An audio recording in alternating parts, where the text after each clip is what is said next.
John and Joanne Thompson just recently won a home energy makeover from their local utility company, and over the last few days this place has been buzzing with activity.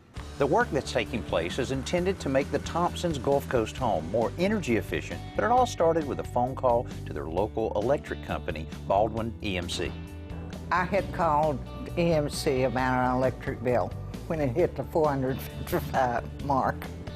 And Melissa came to do an energy audit, and she told me about it and asked me if I would be interested in filling out papers and entering the contest. And of course I did, and we won. It's just wonderful. We've had a real increase in usage of electricity in the last 4 or 5 years.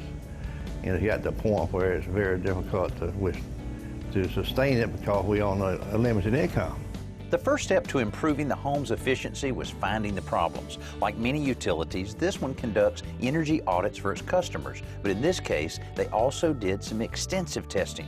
By creating a negative air pressure inside the house with a blower door test, they could get a better idea about how much outside air was sneaking in to influence the living space. A smoke pencil showed lots of air movement from the attic into the house, and infrared photography helped pinpoint the areas where that attic heat was affecting indoor temperatures.